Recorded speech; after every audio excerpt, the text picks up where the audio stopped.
Yo guys, how's it going? Hope you're all doing well. My name is Tyler and welcome to my channel. Today is my very first ever gear demo review on my channel featuring my Jackson ET7 Misha Mansoor signature model. Here's a quick clip of what it sounds like.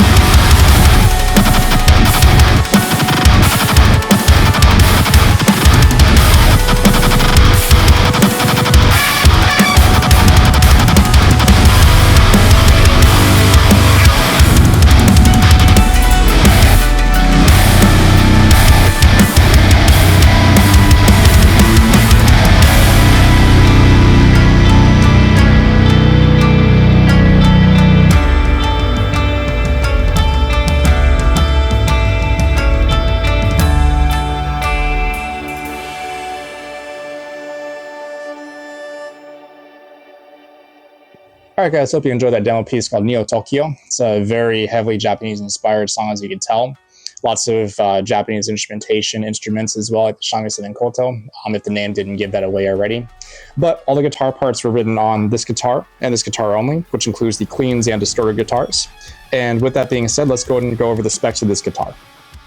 Alright, moving on to the specs of the guitar, we'll go and start with the headstock, and we'll kind of move down to our body as we go along.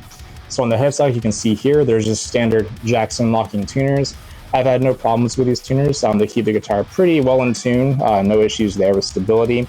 If you obviously want to swap it out with Goto tuners, which are usually the more popular ones, you definitely can, but I don't see myself taking these off. They're awesome as is. So that's the headstock gear.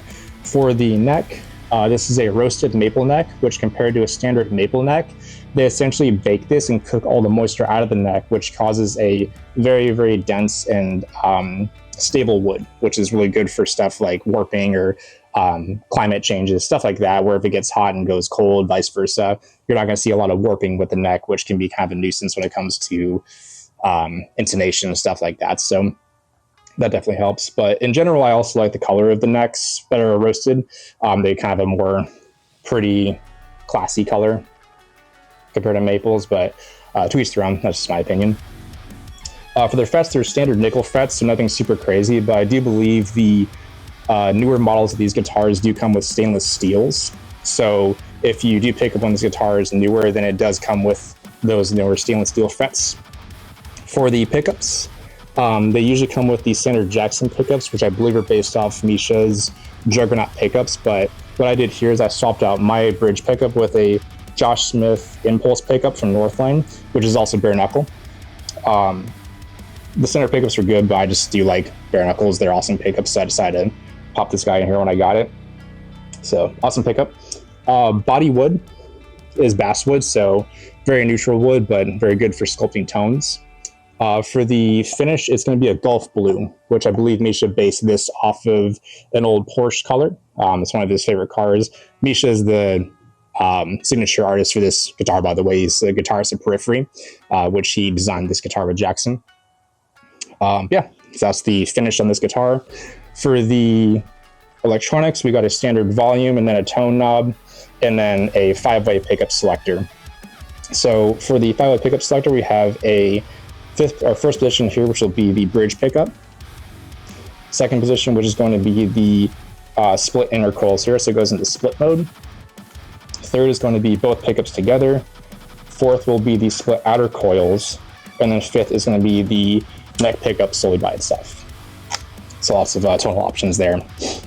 Standard volume knob, volume on, volume off, roll on, roll it off. For the tone knob though, this is nice. When the tone knob is, there's a push-pull feature on the tone knob. When it's pushed down or depressed, the tone knob actually gets taken out of the circuit, which is nice. So you don't actually bump into it and your tone gets dull and muddy for reasons you can't really explain at the moment. But when you pull it up, that's when it actually engages the tone knob into the circuit and reintroduces it. So you can actually use this when you have it pulled up into the pulled position. So yeah, cool feature there. But my favorite thing about this guitar is going to be this guy right here. I know I talked about the Jackson tuners keeping your guitar super in tune. They're really nice, but this is the bread and butter as far as why this guitar is so awesome to me. I know a lot of guitars have it, but This one came stock with it. It's an Evertune bridge. What this does, it's a tension system. So what it does is it maintains the tension on all your strings. So whatever you tune your guitar to, it maintains that tension on that string pretty much for the most part forever. Tuning this guitar is very, very far in between. If you do tune it, it's like very small minor tweaks, nothing super huge, doesn't fall like a full step down or stuff like that, so that's awesome. But for stuff like recording, even playing live, this is a lifesaver. It, once again, just keeps your guitar completely in tune. You can hit the string as hard as you want. It will never deviate out of pitch, and it'll stay completely in tune. Where if you play chords, stuff like that, it stays perfectly in tune, hence Evertune. So yeah, I do love this feature on the guitar. But overall, everything all together, I just think this is a very solid guitar. Definitely my favorite out of my whole collection. And yeah, I just absolutely adore it and would say if you're going to buy it, smart decision. It's an awesome piece of wood here. Yeah, any questions, you can always send me a comment down below. But yeah, I'll let you guys go. Thank you.